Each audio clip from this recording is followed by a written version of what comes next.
Loneliness is the new smoking. It's almost as deadly and nowadays even more common. It's a pandemic sweeping across the world, yes, on top of the other one, and it's making us not only more depressed and more isolated, but more likely to suffer from physical illnesses. Welcome back to Savvy Psychologist. I'm your host, Dr. Jade Wu. Every week, I'll help you meet life's challenges with evidence-based research, a sympathetic ear, and zero judgment. Today, we'll walk through the science and art of reconnecting with others so we don't have to be in our lonely little bubbles anymore.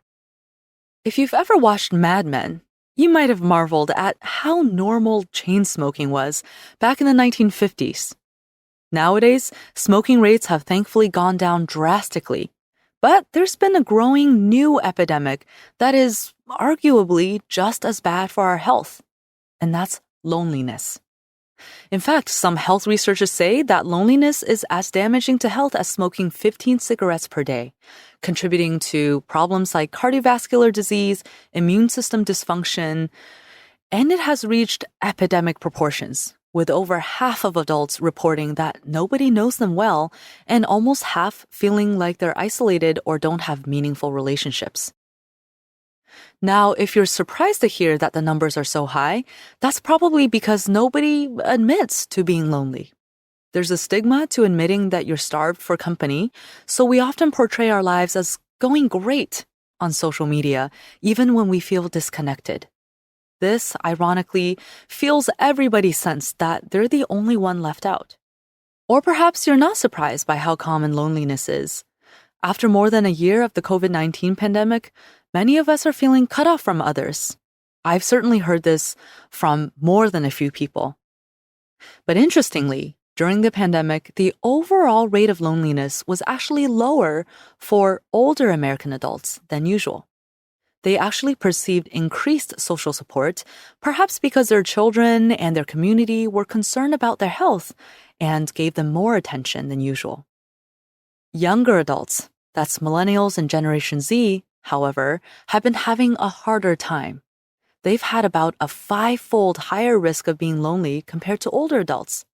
And this loneliness leads to higher risk of mental health problems, of risky behaviors, and of negative coping strategies. Maybe that's why there are professional services that will send you a cuddle buddy or match you with a close-by cuddler. We're just feeling so isolated and so starved for human contact. And by the way, I don't necessarily recommend internet cuddling services for a variety of reasons. But don't worry, there's actually a science to anti-loneliness, and it's not as complicated as you think. Expanding and then maintaining a social circle takes work and time, but rest assured, your people are out there. And today, we'll talk about how to get out of our lonely bubble and reconnect with people. Tip number 1 is to start by reconnecting with old friends. Start with your existing but neglected social circle. It's easier to reconnect with old friends than to start from scratch. Think about whom you've lost touch with. An old roommate from college? A childhood friend that made you a friendship bracelet back in the day? Now that everybody has been feeling cooped up for over a year, this is a great time to write a cold email or text someone out of the blue. No excuses needed. If they're close by, see if they want to go for a walk together or grab a beer. The great outdoors will brighten anyone's mood. Now, if you're hesitant to reach out to someone you've drifted away from, think about it from their perspective. How would you react if they contacted you? Would you shoot them down and write them off? Or would you be excited and happy to reconnect? And that brings me to tip number 2, which is don't be afraid of rejection. If you're still not sure about reaching out or tend to think that you'll be rejected, there might be a good reason you feel this way. The lonely among us, it turns out, see the world differently. In a fascinating study, lonely and not lonely college students watched video clips of lunchtime at college dining halls, and in these scenes there were always both positive and negative social interactions happening at any given time. The study participants might see positive interactions where someone smiles or nods or leans into a conversation, but at the same time, they might also see negative interactions like someone turning their back. Here's where it gets really interesting. Researchers used eye tracking technology to see what parts of the scenes the study participants focused on. Lonely individuals immediately fixated on the negative interactions. They picked up on signs of potential rejection right away, perhaps better to avoid it and protect themselves. Now, this makes sense. If you're already feeling vulnerable and lonely, you're naturally on guard for situations that could kick you when you're down. Zeroing in on threat means that when you're lonely, you see potential rejection everywhere. But here's the thing. Lonely people anticipate rejection much more than they actually get rejected. The problem is that their expectation of rejection leads them to avoid socializing in the first place, which makes others believe they're simply not interested.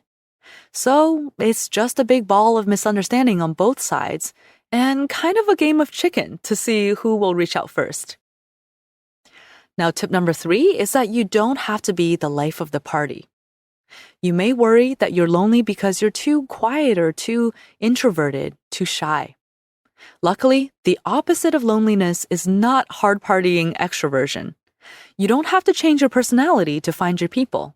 There is nothing wrong with you. The only thing you probably shouldn't do is to be totally passive, to always avoid eye contact or hide in the corner behind the houseplant or not show up in the first place. This is what sends a message that you're not interested. But fear not, you can actively engage by simply smiling or listening attentively or asking questions, simply being agreeable in a social setting. You don't have to be the life of the party. You don't have to be super charming and witty and thought-provoking and hilarious all at once. Conveniently, just as there is a wide range of personalities in the world, there is a wide range of what people like. Low-key is just as likable as witty. So you just have to be yourself and be truly present. Tip number 4, keep showing up. Social psychologists have known for a long time the real secret sauce to friendship. It's not compatibility. It's not shared interests or values. It's proximity. That's right. How physically close you live to someone is the biggest predictor of whether you'll become friends and stay friends long term. This phenomenon is so well known that it has a scientific name. It's called the proximity principle.